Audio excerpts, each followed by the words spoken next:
কালচক্র অতিবাহিত হয় তিনি হচ্ছেন গোবিন্দ মাদি পুরুষং তমহং ভজামি। তিনি হচ্ছেন একমাত্র অনাদিরাদি গোবিন্দ। গোবিন্দের চরণ কমলে তত সময় পর্যন্ত আমরা শরণাগত না হন তত সময় পর্যন্ত আমাদের কোনো উপায় নেই।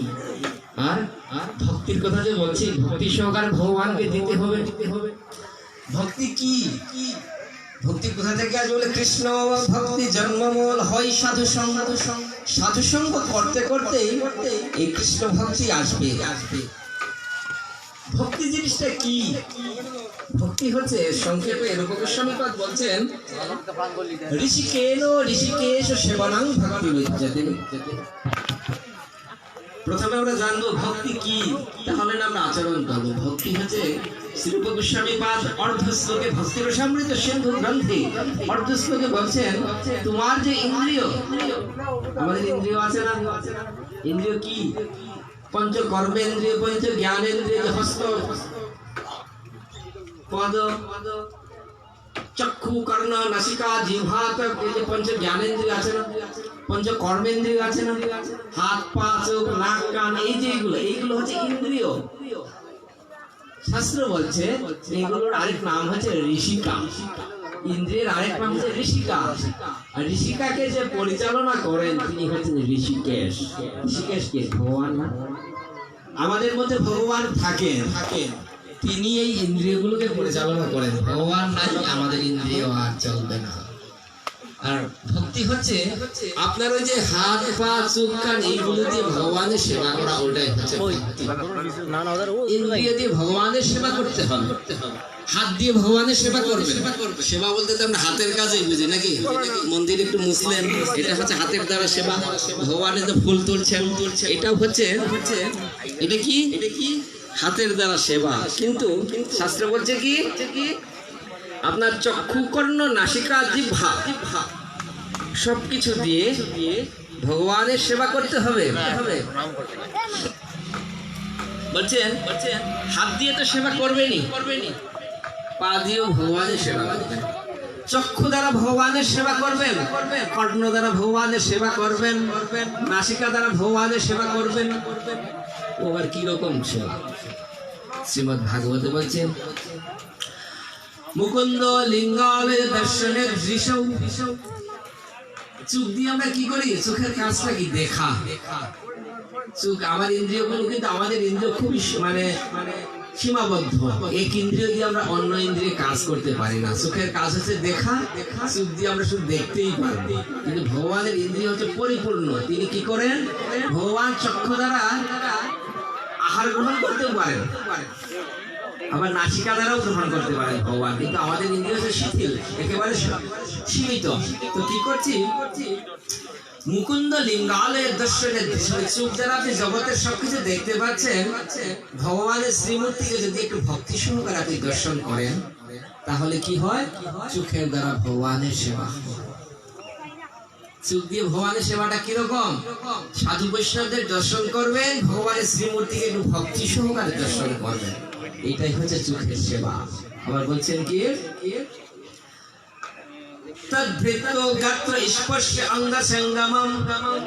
আমাদের সমগ্র শরীরের যে ত্বক, চামড়া, ত্বক দিয়েও ভগবানের সেবা করতে হবে। কিরকম? যেখানে ভগবানের শুদ্ধ ভক্তরা উপস্থিত হন, তাদের চরণ ধুলি বা তাদের অঙ্গের সাথে আমরা যদি আলিঙ্গন করতে পারি, তাহলে কি হয়? আমাদের এই চামড়া দিয়ে, আমাদের ত্বক দিয়ে ভগবানের সেবা হচ্ছে। বলছে স্পর্শ অঙ্গ সংগ্রাম। আবার বলছে নাক দিয়ে ভগবানের সেবা করতে হবে। নাকের দ্বারা কিভাবে সেবা করবে? শ্রীমদ্ ভাগবতম বলছে, ঘ্রাণং চতৎ পাদ সরজ সৌরভে। এটা খুব সুগন্ধি পুষ্প, খুব সুন্দর মিষ্টি গন্ধ হচ্ছে। আমরা কি করি? ভগবানের জন্য চরণা দেয় না? ফুল দিয়ে ভগবান কি করবেন? ফুলের দুইটি গুণ, একটা হচ্ছে দেখতে সৌন্দর্য, আরেকটা মিষ্টি গন্ধ। দুইটা একটা না একটা থাকবে। ওই দেখতে সুন্দর হবে, না হলে মিষ্টি গন্ধ থাকবে। আবার কিছু কিছু ফুলের দুইটা গুণেই থাকে। এখন আপনি সুন্দর একটি গোলাপ ফুল ভগবানের কাছে দিচ্ছেন, মানে কি?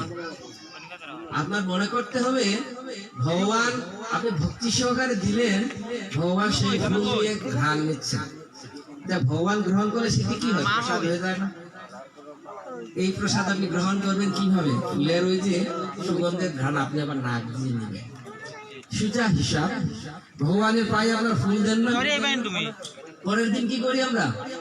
ফুল তো তুলে ফেলি নাকি? ফুল শুকিয়ে গেছে তখন তো তুলতে হয়। ফুল কি করবেন?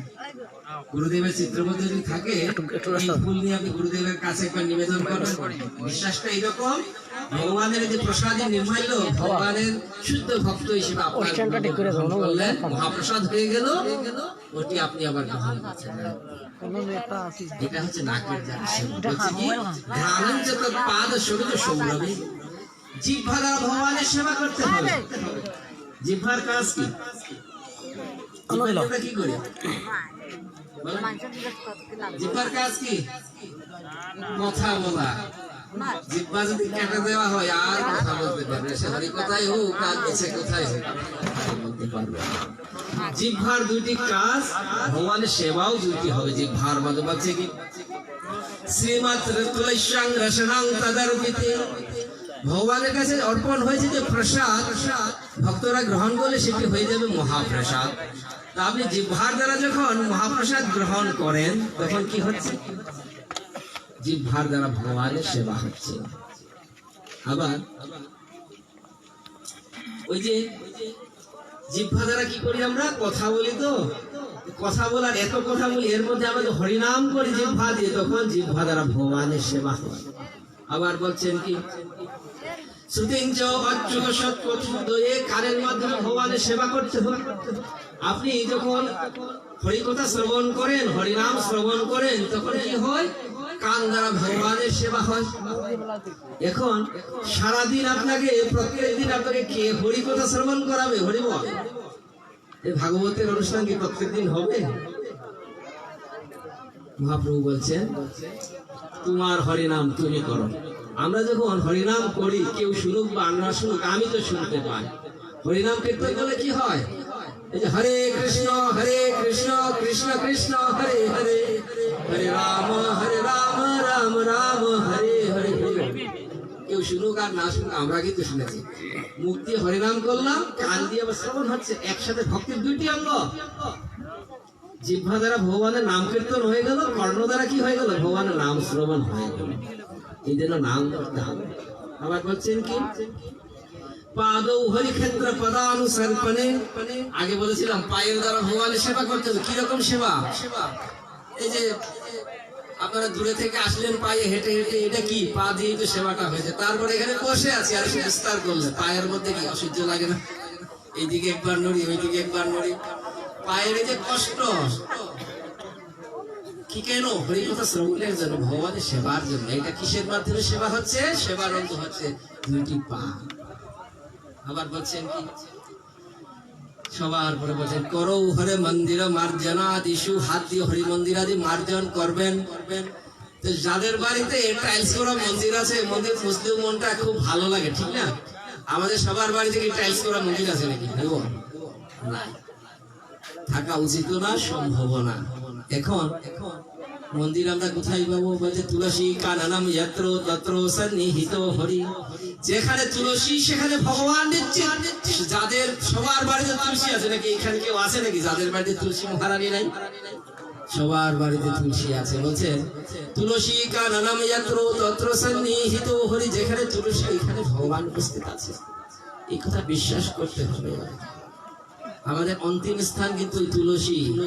এই জন্য তুলসী মহারাজকে চেষ্টা করবেন সর্বোচ্চ সম্মান দেওয়ার জন্য। ভক্তির অন্য অঙ্গ করেন কি না করেন, কিন্তু আপনার কি করতে? তুলসীর সম্মান থাকতে হবে। গলায় অন্তত একটি তুলসী মাল্য থাকতে হবে। বলে তুলসী কাননামি যাত্রা তত্র সন্নিহিত হরি, যেখানে তুলসী সেখানে ভগবান আছেন। এখন শাস্ত্রের বিধান হচ্ছে মৃত্যুকালে আমাদের যেন তুলসীর সন্নিকটে হয়। আপনার আমার বাবা যদি বাড়িতে খুব অসুস্থ থাকেন, মুমূর্ষু অবস্থা, তখন আমি হয়তো তাকে তুলসী সন্নি করে নিতে পারবো। এখন আমি যাওয়ার পথে যদি অ্যাক্সিডেন্টে মারা যায়, আমাকে সম্ভব নাকি? ওটা বেশি বডি নিয়ে যাবে, কিন্তু আমাকে তো নিতে পারবে না।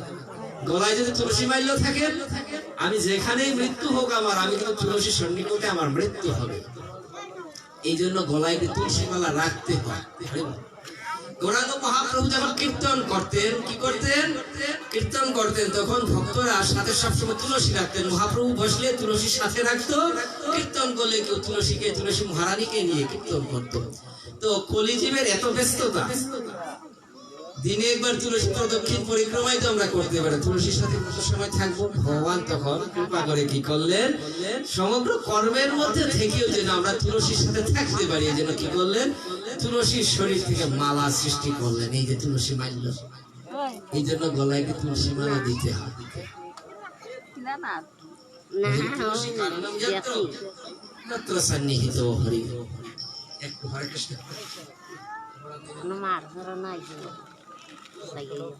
কি অবস্থা আসছে নাকি? আসছে? আপনি তো জান, আমি তো অনুষ্ঠানে বসা না না না, 3টার সময় যাওয়ার কথা, 3টা তো বার হয়ে গেছে। একটু যাও রে ভাই, আসতেছি আধা ঘন্টার মধ্যে। ঠিক আছে, হরে কৃষ্ণ। ওই গোলামের তো আর শেষ নাই, গলায় দড়ি দিয়ে টানতেছে। এখন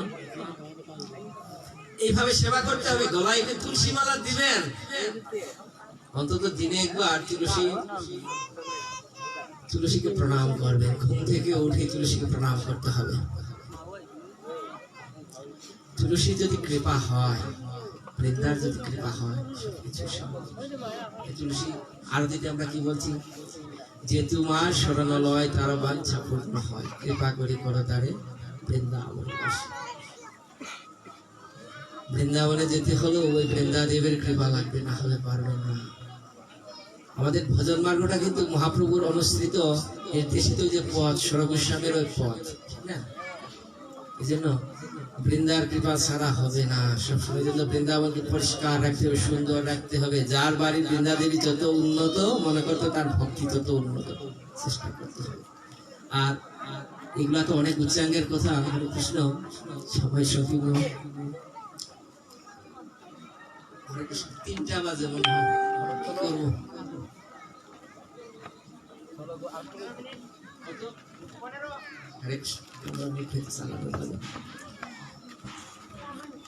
জীবনটা চিন্তা করুন, সংক্ষিপ্ত জীবন।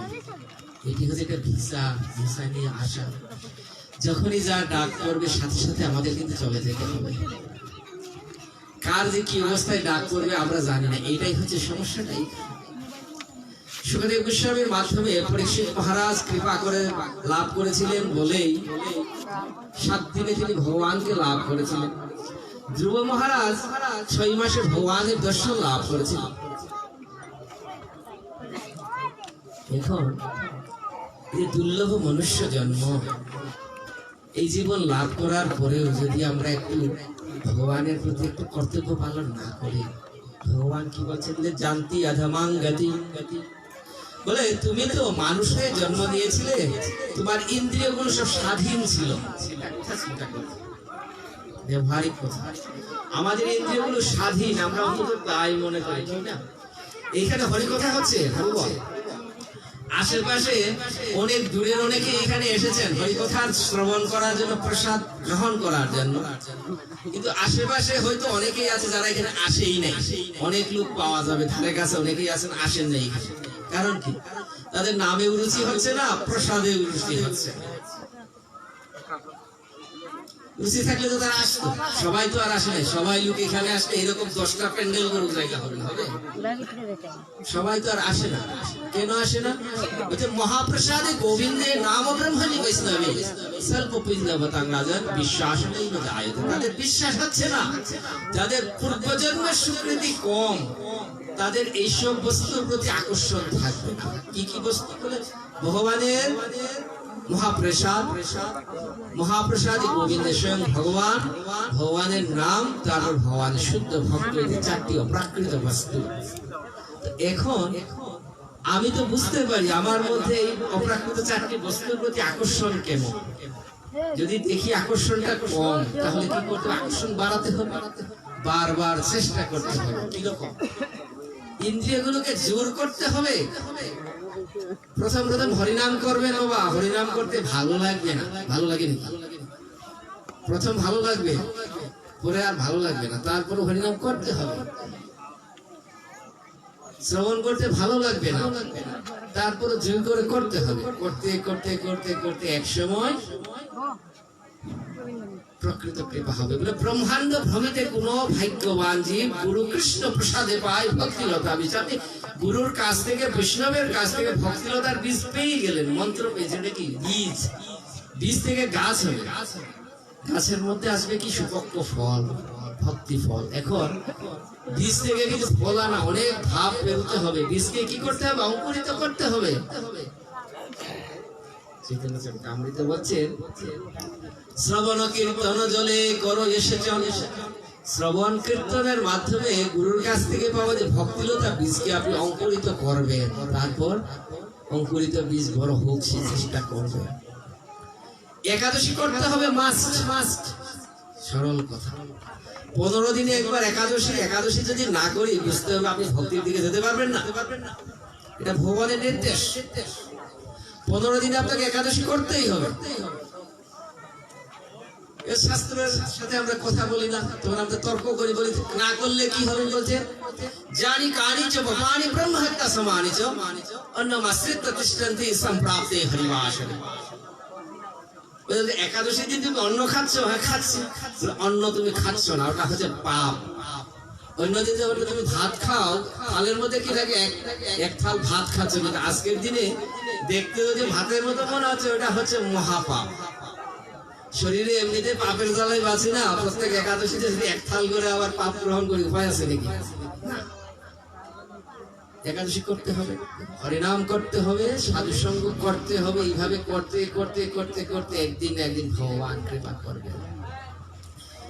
অর্জুনের সাথে ভগবানের প্রথম কথা হচ্ছে গীতায়। অর্জুন প্রশ্ন করছে, প্রভু তোমার জন্য অনেকেই অনেক কিছু, ভক্তরা অনেক চেষ্টা করি, আমরা সবাই কি ভগবানের লাভ করবো? করতে পারি না। অর্জুন প্রশ্ন করছে, এত কষ্ট করে সাধন ভজন করলো, কিন্তু তোমাকে সে লাভ না করে তার দেহ ত্যাগ হয়ে গেল, সে সাধন ভজন কি নষ্ট হয়ে যাবে নাকি? সাধন ভজন কি হবে? নষ্ট হয়ে যাবে?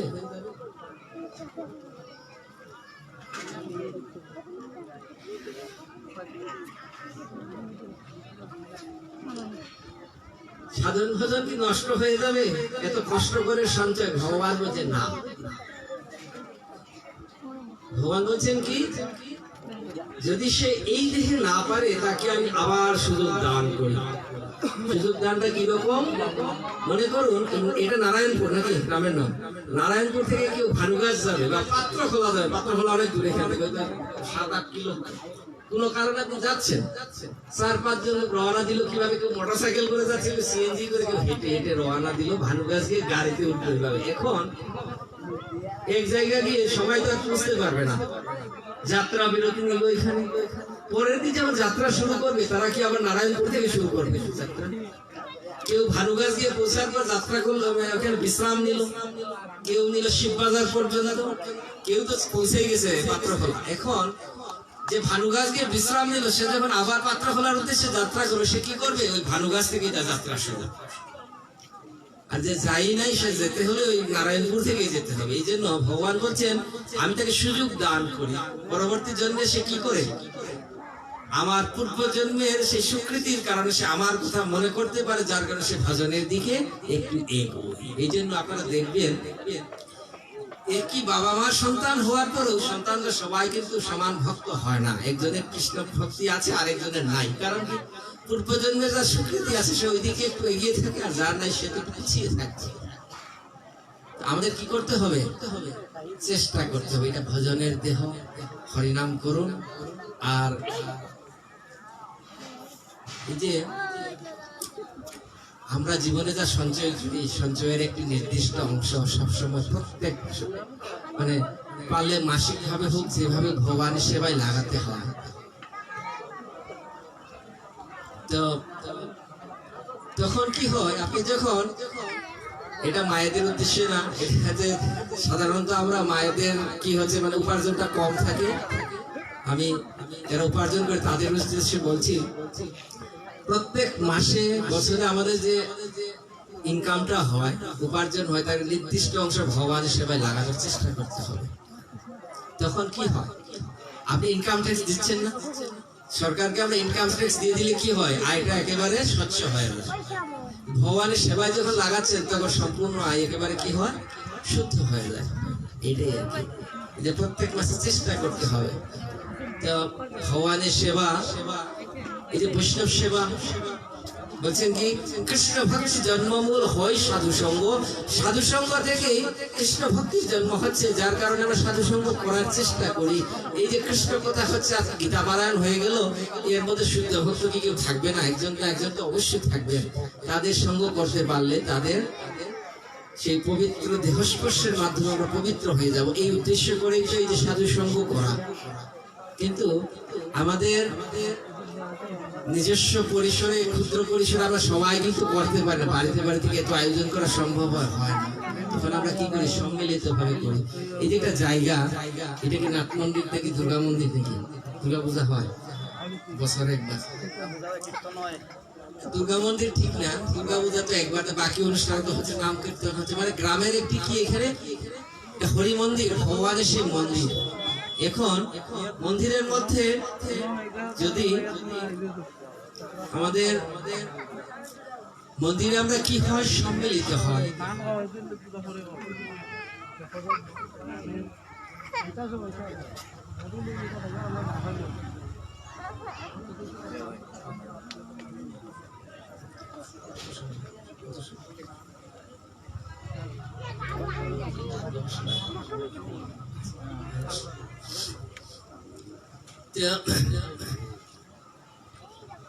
মন্দিরের এই যে সেবাটা চেষ্টা করতে হবে, স্থানীয় লোকজন যারা আছেন তারা যেন উন্নত হয়।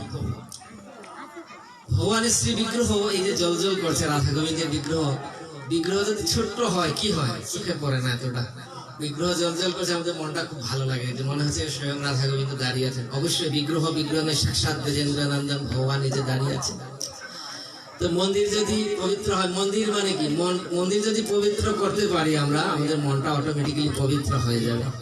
গুন্ডিচা মন্দির, গুন্ডিচার যে সেবা মহাপ্রভু রথের আগে দেখিয়েছিলেন, কি করেছিলেন মহাপ্রভু, প্রত্যেকবার রথযাত্রার আগে গুন্ডিচা মন্দিরকে মার্জন করতেন। মার্জন করলে কি হবে, পবিত্র হবে, পরিষ্কার হবে। তো ভক্তরা সবাই মার্জন করতেন। মহাপ্রভু একবার করলেন কি, যে এইবার গুন্ডিচা মার্জনে যে যত ময়লা তুলতে পারবে আলাদা আলাদা করে রাখবে, তারপর আমরা দেখবো কার কত ময়লা জমলো। মানে যে যত ময়লা জমাতে পারে বুঝতে পারবে সে বেশি কাজ করেছে।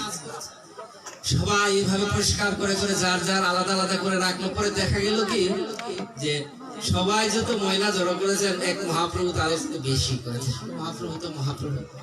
তো মন্দিরকে পরিষ্কার করলে কি হয়, মন্দির পরিষ্কার মানে আমাদের মনটা পরিষ্কার হবে। ভক্তিবিনোদ ঠাকুর বলেছিলেন যে আমরা যখন অসৎসঙ্গ করতে থাকি, আমাদের মনটা কি হয়, একেবারে পাথরের মতো শক্ত হয়ে যায়। তখন হরিনাম করেও লাভ হয় না, কৃষ্ণ দর্শন করে, ভগবানের শ্রীমূর্তি দর্শন করে আমাদের মনের মধ্যে কোনো প্রেমের উদয় হয় না। ঘষতে হবে, ঘষতে ঘষতে ঘষতে একসময় পরিষ্কার হবে। তো এই জন্য মন্দিরটা হতে হবে পরিষ্কার, মন্দিরকে উন্নত করতে হবে। মন্দির, গ্রামের মন্দির যদি উজ্জ্বল হয় তখন কি হবে, এখানে আপনারা আসলেন একটু হরিনাম করলেন অন্যরকম।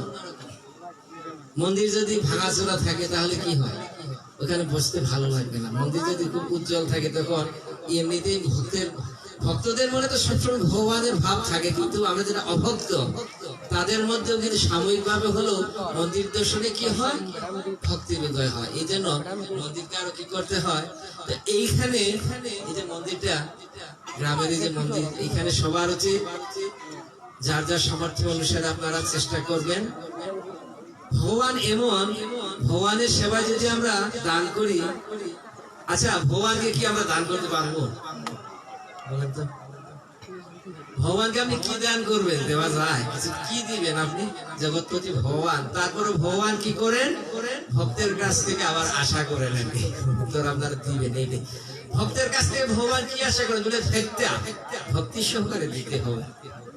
আমাদের ওই যে সঞ্চয়ের কিছু অংশ যখন আমরা ভগবানের সেবায় লাগাই, তখন ওইটা কি হয়ে যায়, সঞ্চয়টা পবিত্র হয়ে যায়। এই জন্য মন্দিরের এই যে প্রাথমিক অবস্থা। এই মন্দিরকে আপনারা সবাই চেষ্টা করবেন আর যেন উজ্জ্বল হয়, সামনের উৎসবে যেন আরো একটু পবিত্র, আরো যে গীতা পারায়ণের শেষের দিকে এটা আশা করা হয়েছিল। তো সবাই কৃপা করবেন যার যার সামর্থ্য দিয়ে মন্দিরকে আর কি, কারণ বাড়িতে আমরা তো সবাই করতে পারবো না, এত বড় বড় মন্দির কি করা সম্ভব।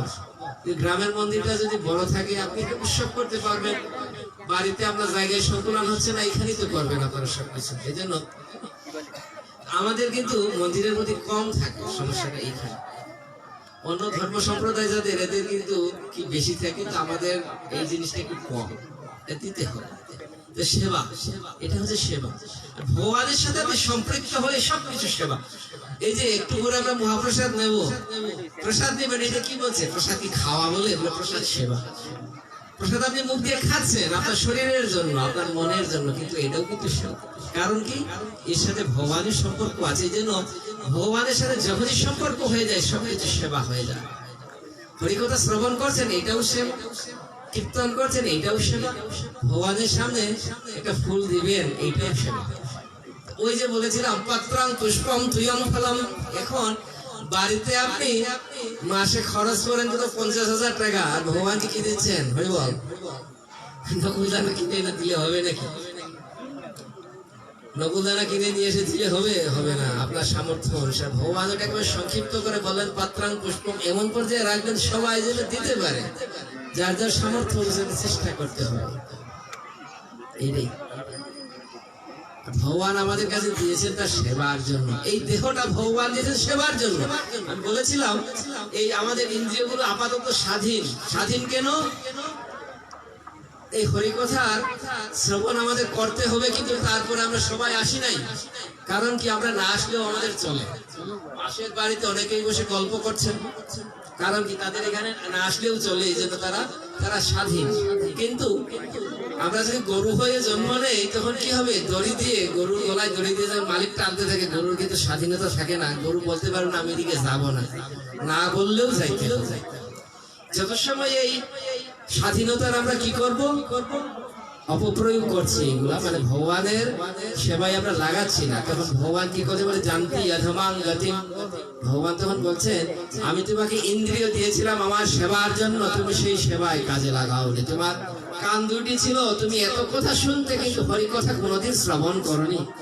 জিহ্বায় এত কথা বলেছিলে, কিন্তু কোনোদিন হরি কথা আমার কথা উচ্চারণ করনি। সুতরাং তোমার এমন জায়গায় যাওয়া উচিত যেখানে গেলে কষ্ট করে আর হরি কথা শ্রবণ করাও লাগবে না, হরি কথা কীর্তন করাও লাগবে না। এইগুলা কার করতে হয়? একমাত্র মানুষের করতে হয়। মানুষ না হলে কার হরি কীর্তন করতেও হয় না, আর হরিনাম শ্রবণ করতেও হয় না, হরিসভায়ও যেতে হয়। ভগবান বলছেন জানতি অধমাং গতিম, যেখানে তোমার যাওয়া উচিত বাবা তুমি ওইখানেই যাও। এই জন্য বললাম এই দেহ দিয়ে আমরা নির্ধারণ করবো পরবর্তী দেহটা কি হবে। আমাদের দেহ আমরা কি নির্ধারণ করবো? আমরা নির্ধারণ করবো যে 4,84 লক্ষ জনে যে পৃথিবীতে জীবের জন্ম হয় 84 লক্ষ বার, তার মধ্যে মনুষ্য 4 লক্ষ মানব, 4 লক্ষ মনুষ্য। মানুষ হয়ে আমরা জন্ম নিয়েছি কেন? আমরা বলি মানুষ। মহাভারত বলছে নো মানুষ আর শ্রেষ্ঠ করা কাছে। মহাভারত বলছে মানুষের চাইতে শ্রেষ্ঠ কেউ হয় না। প্রকৃত মানুষ হতে হলে অনেক কিছু করতে হবে। আবার বলছে কি 4 লক্ষ মানব, মানুষ হচ্ছে 4 লক্ষ জাতের। জাত বলতে বাঙালি মণিপুরি এই কথা বলেনি। মানুষের মধ্যে 4 লক্ষ স্টেজ আছে। আমরা 4 লক্ষের মধ্যে কত নম্বরে আছে সেটা কিন্তু বুঝতে পারছি না। মানুষ হয়ে জন্ম নিলেই কিন্তু মানুষ হওয়া যায় না, মানুষ হতে হবে, মনুষ্যত্ব অর্জন করতে হবে। আর মনুষ্য জন্মের মূল কর্তব্যটা হচ্ছে কি? হরি ভজন। যত সময় পর্যন্ত আমরা ভজনে না যাচ্ছি, হরি ভজন না করছি, তখন কি হয়? মনুষ্য জন্ম, পশু জন্ম। বলছেন কি শ্রীমদ্ ভাগবতম বলছেন সাধনের মধ্যে শ্রেষ্ঠ নববিধা ভক্তি কৃষ্ণ প্রেম, কৃষ্ণ দিতে ধরে মহাশক্তি। তার মধ্যে সর্বশ্রেষ্ঠ নাম সংকীর্তন, নিরপরাধ নাম লইলে পাই প্রেম ধন। শ্রবণম কীর্তনম বিষ্ণু স্মরণং পাদ সেবনম, अर्चनं वन्दनं दास्यं शैख्यमात्मनिवेदनम् इति पुंसार्पित विष्णु भक्तिजन्यवलक्षणा क्रियतो भगवति अध्या तन्वन्दे अधितमुद्यमम् करवाकिं न जीवन्ति भस्त्रा न किं शशन्ति न खादन्ति न महन्ति तु ग्रामपशवयो परे। শ্রীমদ্ ভাগবতম মনুষ্যদের আমরা যারা হরিভজন করি না তাদের ধিক্কার দিয়ে বলছে তুমি নিজেকে মানুষ বলে দাবি করছো, কারণ তোমার হচ্ছে নাক দিয়ে শ্বাস আছে, শ্বাস প্রশ্বাস আমরা গ্রহণ করি নাক দিয়ে মুখ দিয়ে। বলছে তুমি এইভাবে শ্বাস প্রশ্বাস নিচ্ছ, এই জন্য তুমি নিজেকে মানুষ দাবি করছো না। ওই রকম শ্বাস প্রশ্বাস তো পশু পাখিরাও নিচ্ছে। আবার বলছেন কি, যে ব্যক্তি জিহ্বাসতি দর্শনিকে বশতু নচ উপগায় গাথা, যে ব্যক্তি জিহ্বা থাকার পরেও মনুষ্য জন্ম নিয়ে জন্ম লাভ করার পর জিহ্বা দিয়ে যে হরিকীর্তন করে না, তার জিহ্বা হচ্ছে ব্যাঙের জিহ্বা, তার দুই হরি কথা ব্যতীত আমরা যে কথা বলি এগুলাতে ভেঙে গেছে। ব্যাঙ ডাকে না বর্ষাকালে, আমাদের ডাকটাও হচ্ছে হরি কথা ব্যতীত বাকি কথা সবই হচ্ছে ভেঙে রয়েছে। আর আবার বলছেন কি ভার পাট্টা ভার পরম পাট্টা কিরিত জ্যেষ্ঠমপি উত্তমাঙ্গম নমেন মুকুন্দ উষাবৌ করৌ ন কুরুতো সপরিয়া হরিলসৎ কাঞ্চন কাঞ্চন। হাতকে যদি সুন্দর করে সাজান, হাতে কি দিয়ে আমরা সাজাই? পুরুষেরা কি করে, বড় একটা দামি একটা ঘড়ি, কয়েক হাজার টাকা দিলে ঘড়ি বললেন, সোনার একটা ব্রেসলেট বললেন, হাত দুটা কত সুন্দর হয়ে গেল। আর মায়েদের কথাতে বলে লাভ নাই, শাখা পড়বেন, শাখা পড়তে স্বপ্ন দিতে হবে। সোনার বালা তো আছে, আবার সাথে শঙ্খের মতো। এই যে ভাগবতম বলছে কি, সাবৌ করৌ না কোনো তো সাপড়িয়া হরি লচা কাঞ্চন কাঙ্কনা।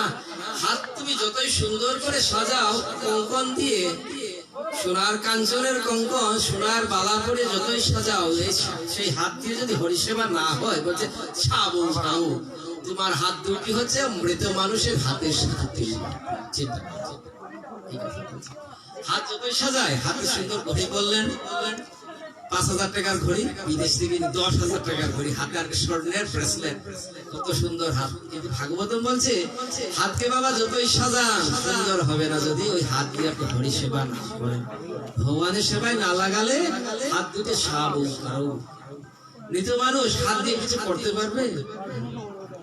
আর আমরা যারা হরি ভজনে হাত দুটাকে কাজে লাগাই না, সেই হাত দুটি হচ্ছে মৃত মানুষের হাতের। আবার বলছেন কি, বরাহায়তে নরদে নয়নে নরানাং লিঙ্গনে বিষ্ণুর নিরীক্ষতে পাদৌ নিনাউত উদ্রম জন্ম ভাজৌ ক্ষেত্রাণি নানু প্রযতো হরে। সুন্দর যদি চক্ষু থাকার পর, চোখ থাকার পর যে ব্যক্তি একবার ভগবানের শ্রীমূর্তির দিকে প্রেম সহকারে তাকায়, ভগবানের মূর্তিকে আমরা প্রণাম করি, প্রণামের আগে কি করতে হয়? শ্রীমূর্তিকে দর্শন করতে হয়। এত ব্যস্ততা, ভগবানের বিগ্রহের দিকে টাকা দেওয়ার সময় নেই। আমাদের তো এরকম আছে। বলছেন কি, এত ব্যস্ত, ভগবানের দিকে টাকা দেওয়ার সময় নেই। আমরা প্রণাম করি, প্রণামের জাত আছে। মন্দিরের সামনে দিয়ে যাচ্ছি, প্রণাম করছি, এরকম প্রণাম আছে নাকি? নাই। এক হাতে প্রণাম আছে না? প্রণাম হচ্ছে ৩ প্রকার: অষ্টাঙ্গ প্রণাম, পঞ্চাঙ্গ প্রণাম আর মানসিক প্রণাম। এই 3টি প্রণাম। কিন্তু এক হাতে প্রণাম শাস্ত্রে নিষিদ্ধ। এই যে একটা প্রণাম আছে না, ডিস্কো প্রণাম, এটা শাস্ত্রে নিষেধ করেছে। এই কাজ ভুলেও করবে না। হরিভক্তি বিলাসে বলছেন, যে ব্যক্তি এক হাতে প্রণাম করে ভগবানকে, তার কি হয়? সঞ্চিত সমস্ত সুকৃতি তার শেষ হয়ে যাবে। না জেনে আমরা করতাম, জানার পর আর করবো না। 2 হাতে প্রণাম করতে হবে, ভগবানকে অষ্টাঙ্গ প্রণাম করতে হবে। দণ্ডবত প্রণাম, লম্বা হয়ে প্রণাম। মায়েরা কি দণ্ডবত প্রণাম করবেন? পঞ্চাঙ্গ প্রণাম করবেন, হাঁটু মুড়ে যে প্রণামটা। এখন আপনার হাতে জিনিস ধরা, মন্দিরের সামনে দিয়ে যাচ্ছেন, প্রণাম করতে পারছেন না, কি করবেন? মনে মনে প্রণাম করুন, কিন্তু এক হাতে এই যে ডিস্কো প্রণামটা করবেন না, শাস্ত্রে নিষেধ করা। বললেন কি, বরাহায়তে নয়নে নরানাং লিঙ্গানি বিষ্ণুর নিরীক্ষতে। 2টি সুন্দর চক্ষু থাকার পর যে ব্যক্তি সমস্ত পৃথিবীকে দেখতে পারে, কিন্তু ভগবানের সাথে, ভগবানের শ্রীমূর্তিকে, ভগবানের বৈষ্ণবদের, ভগবানের শুদ্ধ ভক্তদের একবার প্রেম পূর্ণভাবে দর্শন করে না, তার চক্ষু হচ্ছে কিরকম? বলছে সেই চক্ষু হচ্ছে পুতুলের চোখের মতো। পুতুল আছে না, এই যে পুতুল গুলা দামি পুতুল যেগুলো কত সুন্দর, চোখ চোখের পাতা আছে, নাড়া দিলে চোখটা নাড়ে, ভালো মতো না তাকালে বোঝা যায় না আসলে মানুষের চোখ নাকি পুতুলের চোখ। পুতুলের দামি দামি পুতুল, বিদেশি পুতুল গুলো দেখবেন একেবারে মানুষের চোখের মতো, কিন্তু সেই পুতুল কি আসলে দেখতে পারে? পুতুল তো পুতুলই। ভাগবতম বলছে দুইটি চক্ষু থাকার পরেও যে ব্যক্তি ভগবানের শ্রীমূর্তিকে দর্শন করে না, তার চক্ষু হচ্ছে পুতুলের চোখের মতো, যান্ত্রিক চক্ষু। আবার বলছেন পাদৌ নিরাউত ধ্রুব জন্ম ভাজাও, পা দুটি সচল থাকা অবস্থায় যে ব্যক্তি একটু কষ্ট করে ধাম দর্শন করে না, ধামে যেতে হবে তো গাড়িতেই যেতে হবে, বৃন্দাবন নবদ্বীপে হেঁটে যাবো আমরা, কিন্তু পাশের ঘর থেকে এখানে আসবেন এটা শ্রবণ করতে সময় হচ্ছে না, হেঁটে একটু যাবেন আর পাচ্ছে না। এটা কি বলছেন? পা দুটি হচ্ছে গাছের মতো, ধ্রুব জন্ম ভাজাও, তাদের পা হচ্ছে গাছের মতো, গাছের পা হচ্ছে ওই যে গাছটাই হচ্ছে একটি পা, কিন্তু সে নড়াচড়া করতে কথা হচ্ছে যারা আমরা হরিকথা শ্রবণ করতে যায় না, একটু হেঁটে তাদের কি হবে? গাছে গাছে। আবার বলছেন কি জীবস্ব ভগবতাঙ্গি রেণু নর জাতু মত্তো ভিন্নবেত্তস্তু শ্রী বিষ্ণু পজ্জা মনুজস্তুলশা সশস্রাবয়স্তু ন বেদ গন্ধম। সারা জীবনে দুইটি নাক দিয়ে যে ব্যক্তি একবার ভগবানের শ্রীচরণ অর্পিত তুলসী সুগন্ধি পুষ্পের ঘ্রাণ গ্রহণ করেননি, তার দুটি নাক হচ্ছে মৃত মানুষের নাকের তুল্য। মারা গেছে, মারা গেছে, সে আমরাও মারা যাবো, আমার বাবা মারাও মারা যাবে, ঠাকুমারা চলে গেছে, আমরা কি করি? আগরবাতি জ্বালাই এখানে। উনি কি বুঝতে পারে এইসব যে মারা গেছে? হরিবল হরিবল, যার সামনে আগরবাতি জ্বালছে কি বুঝতে পারে নাকি? নাক থাকলেও যা, না থাকলে আছে, নাক তো আর কাজ করছে না, ইনভ্যালিড হয়ে গেছে। বলছেন যে ব্যক্তি ওই যে আগে বললাম ভগবানের চরণ অর্পিত পুষ্পের ঘ্রাণ গ্রহণ করতে হবে, যে ব্যক্তি একবার ওই যে তুলসীর গন্ধ গ্রহণ করেন নাই, পুষ্পের ঘ্রাণ গ্রহণ করে নাই, তার নাক দুটি হচ্ছে মৃত মানুষের নাক। আমরা দাঁড়িয়ে আছি, চলাফেরা করছি, ভাগবতম বলছে তোমরা হচ্ছে মৃত, মৃত কারণ কি? তোমরা সেবার সাথে সম্পৃক্ত। দেহ দিয়ে যখন ভগবানের সাথে সম্পর্ক করব তখনই মনুষ্য দেহ হয়, যখনই ভগবানের সম্পর্ক থেকে দূরে চলে যাব তখনই এটাকে মৃত দেহ। মৃত দেহকে আমরা বয়ে বেড়াচ্ছি, হরিবল হরিবল হরিবল সারা জীবনে হরিবল। কিন্তু আবার বলছেন এইভাবে ভগবানের সেবায় কাজে লাগাতে হবে, হরিনাম করতে হবে। এইগুলো চিন্তা করলে মানুষের সমালোচনার সময় আছে। 7টা বাজলো, 6টা বাজলো, সিরিয়ালে খেয়ে দিল পুরোটা সময়, 11টা পর্যন্ত জি বাংলার স্টার জলসা শেষ। মায়েদের আর সময় নয়, হরি বল। 2 সিরিয়ালের মাঝখানে ঠাকুরকে একটু প্রদীপ প্রদীপ দেখাবেন, আবার দৌড় দিয়ে শুরু হয়ে গেল। রান্না করছে, খুন্তি আছে, কিন্তু চুপটা ওইদিকে, সময়টা তো চলে গেল এইভাবে করে। ফেসবুকে চলে গেল সময়, এত ব্যস্ততা, এত ব্যস্ততা, এত ব্যস্ত। ভাগবতম বলছে কি? শ্রীমদ ভাগবতে পরীক্ষিত মহারাজকে সুখদেব গোস্বামী বলছেন, মহারাজ কলিজীবের কোন সময় নেই ভগবানকে মনে করা, কারণ নিদ্রয়া হরিয়তে লাগতাম। রাতের বেলা মানুষ ঘুমাবে, রাতের বেলা আমরা কি করি? আমাদের ঘুমাতেই হবে। রাতে যদি না ঘুমাই দিনের বেলা আমরা চলতে পারি না। পারবো? এক রাত না ঘুমালে পরের দিন মাথা ঘোরায়, দেহ অচল হয়ে যাচ্ছে।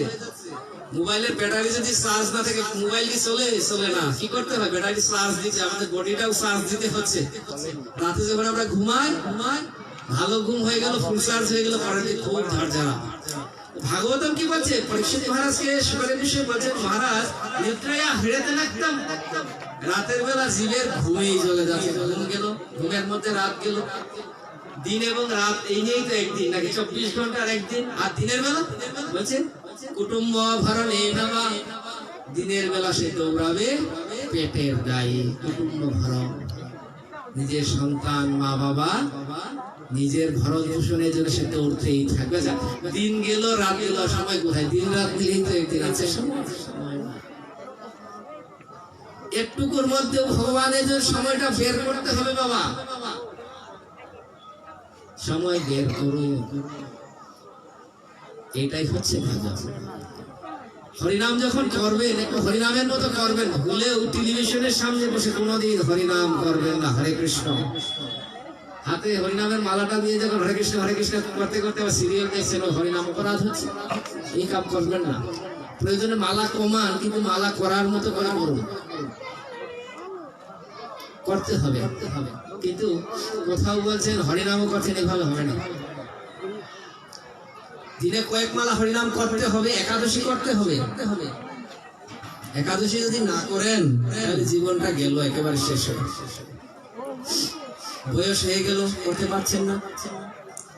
এখন যাদের বয়স হয়ে যাবে তারা আমরা কি বলবো, কয়েকদিন ধরে আমাদের ইন্দ্রিয়গুলো অচল হয়ে যাবে, আমরা কানে শুনতে পাবো না। হরিশ ভাইকে আপনি হরি কথা শ্রবণ করতে পারবেন, যেতে ইচ্ছা হবে না, তো বলবো কি করবো, কানে তো শুনি না, ওইখানে গিয়ে কি কীর্তন ভালো লাগবে না, শুনি না, কি করবো। ভগবান তখন আমাদের প্রশ্ন করেন, কালের ধর্মে তোমার কান চোখ এখন চলে গেছে, কিন্তু কর্ণ যখন কর্ণেন্দ্রিয় দর্শনেন্দ্রিয় সচল ছিল তখন তুমি কি করেছো, তখন তো তুমি সেবাই কাজে লাগবে। এই জন্য সেবা করতে হলে ওই যে ইয়াং বয়সেই করতে হবে, কম বয়সে শুরু করতে হবে। আর যাদের বয়স হয়ে গেছে তাদের তো বেশি বেশি করতে হবে। তাদের জন্য একটাই শাস্ত্রের উপদেশ, সেটা হচ্ছে যাদের বয়স হয়ে গেছে বাবা, তাদের একটাই উপদেশ শাস্ত্র, সেটা হচ্ছে কানে কম শুনতে হবে, কানটা আপনাদের বন্ধ করে দেয়। যাদের বয়স হয়ে গেছে কানে একটু কম শুনেন, শুনবেন কম, বাড়ির ওই যে কথাবার্তা কম শুনবেন। কম শুনলে কি হবে, কম শুনলে ঝামেলা কম হবে, শুনলেও শুনবেন না। ছেলের বউ আসলো, এখন আস্তে আস্তে দায়িত্ব দিয়ে দেন, ওনারা যা করেন ওইভাবেই চললে ভালো। আপনি নিজে হস্তক্ষেপ করবেন, অশান্তি হবে, তো দরকার কি। যত আপনি দায়িত্ব ছাড়বেন, আপনি অবসর হয়ে গেলেন, ওই সময়টা ভগবানকে দিতে হবে। শাস্ত্রের নির্দেশ 50 বছর আপনার হয়ে গেছে, ছেলে আপনার যখন উপযুক্ত হয়ে গেল, আপনার আস্তে আস্তে ডিটাচ করতে হবে, কিন্তু আমরা এটা করি না। এইটাই হলো সমস্যা।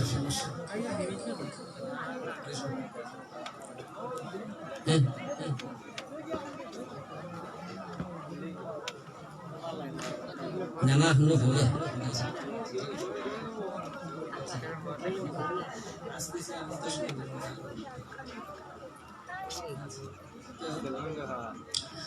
সময় কাল গচ্ছতি।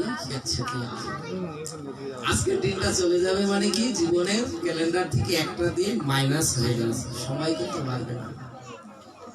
বছরের প্রথম দিন আজকে, কিন্তু আমরা খুব সৌভাগ্যবান, এটাও মনে করতে হবে। কারণ কি, বছরটা শুরু হচ্ছে কি দিয়ে, হরিকথা শ্রবণ কীর্তনের মাধ্যমে। চিন্তা করুন, পদ্মপুরাণের একটি কথা। আচ্ছা, আকাশ যখন মেঘলা থাকে আমরা কি বলি, আজকের দিনটা খুব খারাপ, বলে না?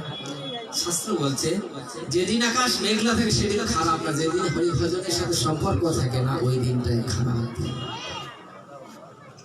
যেদিন আপনি ভগবানের কথা মনে করতে পারেননি, ওইটাই হচ্ছে খারাপ দিন আপনার জীবনের জন্য। এই জন্য ভগবানের সাথে সম্পর্ক করতে হবে। আর আরেকটি কথা, এটাই বয়স্কদের জন্য হয়ে গেছে। আমি এইখানে এই অনুষ্ঠানে আমি হরিপুর গিয়েছিলাম, ওইখানেও মানে এদের সাথে অনেকের সাথে দেখা হয়েছিল মনে হয়। গীতার এই যে পারায়ণ করছেন এতজন, মানে গীতা পাঠক, এত ভালো লাগলো। আর মানে এটা অভূতপূর্ব এক কথা, এত সুন্দর। সবাই আপনারা চেষ্টা করবে, গীতার কথা তো আমরা বলি, বাড়িতে বাড়িতে সবাই অভ্যাস করবে গীতার কথা। আর যাদের বয়স কম তাদের কিন্তু অঢেল সময়, বাড়ির লোকজন আপনাদের সুযোগ দিবে না, সুযোগ আপনাদের করতে হবে।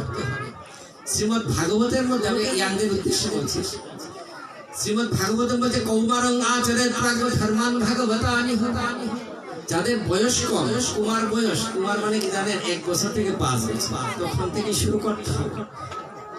প্রহ্লাদ মহারাজ বলছে, এখন থেকে যদি একটু একটু অভ্যাস করেন, তখন যে সারা জীবন অনেক কিছু আপনারা লাভ করতে পারবেন। যাদের বয়স হয়ে গেছে তারা কিন্তু এগুলো সুযোগটা পাবে না, যে সুযোগটা আপনারা লাভ করছেন। এই জন্য সবার উপরে সাধু সঙ্গ করতে হবে। সাধু সঙ্গ কিভাবে হয় জানেন? সাধু সঙ্গ তো সাধুদের সাথেও হয়, আরেকটি হচ্ছে ইয়াংদের উদ্দেশ্যে বলছি, গ্রন্থ সঙ্গের মাধ্যমে সাধু সঙ্গ হয়। আপনি যখন মহানামব্রত ব্রহ্মচারী গীতা ধ্যান করেন, মনে করতে হবে মহানামব্রত যে আপনার সামনে বসে গীতার কথা আলোচনা করছেন, অর্থাৎ মহানামের গ্রন্থের মাধ্যমে আপনি মহানামের সঙ্গ করছেন। তারপরে ভক্তি বেদান্ত সাহেব প্রভুপাদের শ্রীমদ্ ভগবদ গীতা যথাযথ যখন পড়েন তখন মনে করতে হবে স্বয়ং প্রভুপাদ আপনার সামনে বসে গীতার কথা বর্ণনা করছে। এইভাবে তো ইয়াংদের কিন্তু এত সুযোগ, বয়স্করা আবার এই সুযোগটা পাবে না। সারা জীবন চেষ্টা করবেন গ্রন্থ অধ্যয়ন করা। আর মায়েদের জন্য, যারা মেয়ে তাদের জন্য আরো দরকার, মা যদি ভক্তিমতী হন সন্তান ভক্ত হতে বাধ্য। এই জন্য সবার উচিত কৃষ্ণ কথার মধ্যে রাখা, লেখাপড়ার মধ্যে সময়টা বের করতে হবে। আর বাড়িতে আরেকটা সমস্যা আপনাদের হতে হবে, বলবে যে গীতা ভুল করে পড়লে সমস্যা। গীতা শুদ্ধভাবে কেউ পড়তে পারে না, বুঝতে তো পারি না আমরা। কারণ কৃষ্ণ জানাতে বৈষম্য কিঞ্চিত কুন্তি সুত ফলম ব্যাসবা ব্যাসপুত্রবা যজ্ঞবল্ক অথময় ছিল। গীতার কথা কে জানেন? স্বয়ং ভগবান কৃষ্ণ নিজে। গীতা অর্জুন শুনলে স্বয়ং ভগবানের কাছ থেকে শুনতে, অথচ সেই অর্জুন কিঞ্চিত কুন্তি সুত ফলম একটু একটু জানতেন না। আমরা কি গীতার কথা জানবো? নিজে জানবো, তারপর তো ব্যাখ্যা করবো। আমরা নিজেরা গীতার কথা জানবো না। ভগবানের কৃপা লক্ষ্য করা, ভুল হোক যাই হোক পড়ার অভ্যাস করবেন। তবে যারা গীতার ধ্যান করেন তাদের একটা বিষয়, গীতার অক্ষরগুলো আমরা কিভাবে দেখি? গীতা আপনারা যা পড়েন বাংলা অক্ষর না, অক্ষরগুলা বাংলা, ভাষাটা কিন্তু বাংলা নয়, কিন্তু সংস্কৃত। বাংলা উচ্চারণ এবং সংস্কৃতের মধ্যে অনেক পার্থক্য আছে। বাংলা অক্ষর যখন আমরা দেখতে পাই তখন আমরা বাংলা উচ্চারণ করে অভ্যস্তের জন্য বলি কি যদা যদা হি ধর্মস্য গ্লানি জল উচ্চারণ ইয়ঃ ইয়া। বাংলায় লেখা অনেক কিতাব এখন আবার দেখছি যে অন্তস্থ জনাদি অন্তস্থ ইয় দিচ্ছে, ইয়দা ইয়দা দিয়ে দিলে কিন্তু উচ্চারণটা অটোমেটিক্যালি ইয়দা ইয়দা হয়ে যায়। আবার আরেকটি বিষয়, গীতার মধ্যে বাংলায় আমরা কি বলি, এটা ছাত্রদের জন্য, জফলা থাকলে আমরা ধিত্য উচ্চারণ করি না। তোয়াকারটা দৈত্যগুলোতে জফলা উচ্চারণ কি হবে? বাংলায় আমরা বলি তান্য, তান্য তান্য বলে, কিন্তু সংস্কৃত উচ্চারণ তানিয়া। এরকম যেমন আবার আরেকটা জিনিস, গীতা পড়ার সময় দেখবেন হয়ের মতো একটা শব্দ থাকে, উপরে মাত্রা নেই। আমরা কি উচ্চারণ করি না? উচ্চারণ করি না। যেমন অজ ওপি, অজ ওপি, কিন্তু যারা সাধারণ তারা কি করবেন? অজ হোপি বলে। এটা কিন্তু ঠিক না। দেখেন হ কিন্তু উপরে মাত্রা নেই, খেয়াল করবেন।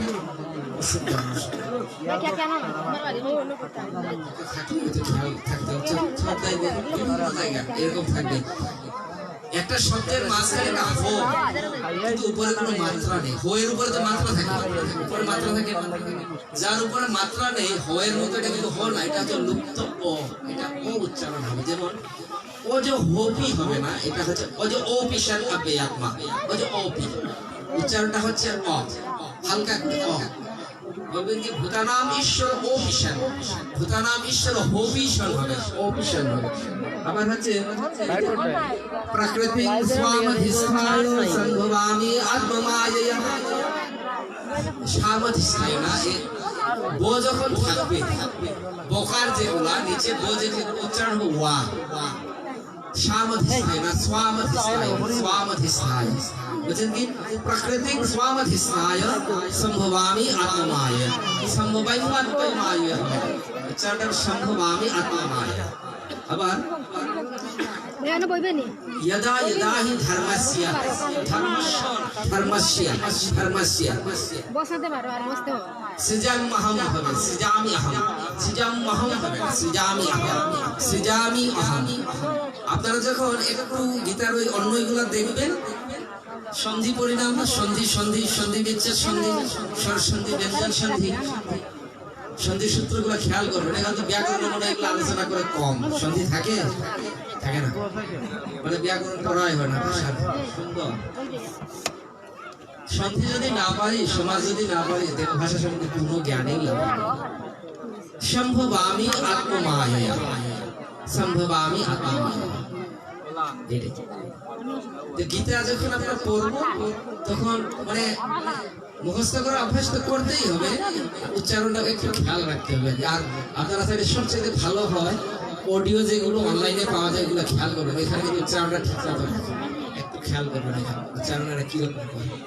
অডিওর মধ্যে ভুল থাকতে পারে কিন্তু প্রকৃত উচ্চারণ প্রায় সময় রাখে। জয়ের উচ্চারণটা ইয়া, মানে ইয়দা ইয়দা হি ধর্মস্য গ্লানি, এরকম হবে আর কি। চেষ্টা করবেন। গীতা গীতা সে গীতা কর্তব্যা কি মন্নত শাস্ত্র বিস্তারে ইয়া স্বয়ং পদ্মনাভস্য পদ্মাত্মনিঃসৃত। যে পদ্মনাভ ভগবানের শ্রীমুখ থেকে নির্গত গীতা, গীতা কি বলেছিলাম, গীতা হচ্ছে এই গীতা প্রেসের গীতা, এটি হচ্ছে গীতা। আছে অনেকের কাছে, সবার কাছে হয়তো আছে ছোট্ট গীতা। এই গীতাকে বিস্তার করলেন শ্রীমদ্ ভাগবতে, তারপরে চৈতন্য চরিতামৃতে আবার করলেন। তিনটি গ্রন্থই আমাদের দরকার। গীতা ভাগবত চৈতন্য চরিতামৃতের পরে আর গ্রন্থ লাগবে না, এই দিয়ে আমাদের জীবন চলে যাবে। গীতা পড়তে থাকবেন, ভাগবত একটু একটু অভ্যাস করবেন, সাথে কি করতে হবে, হরিনাম যেন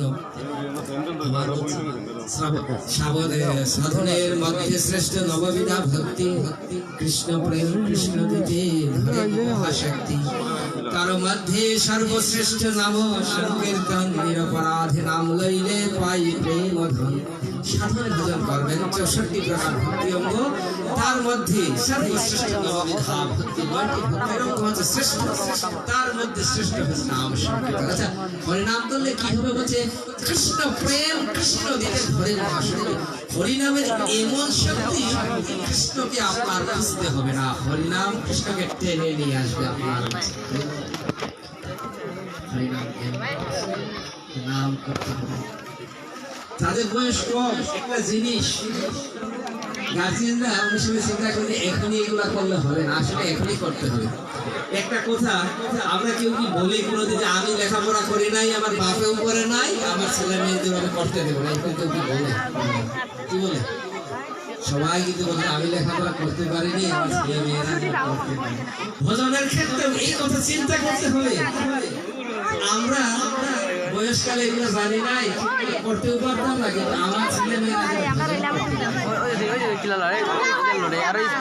সন্তান যদি শুদ্ধ ভক্ত হয়, বংশের মধ্যে কেউ যদি শুদ্ধ ভক্ত হয়, তাহলে তার 21 পুরুষ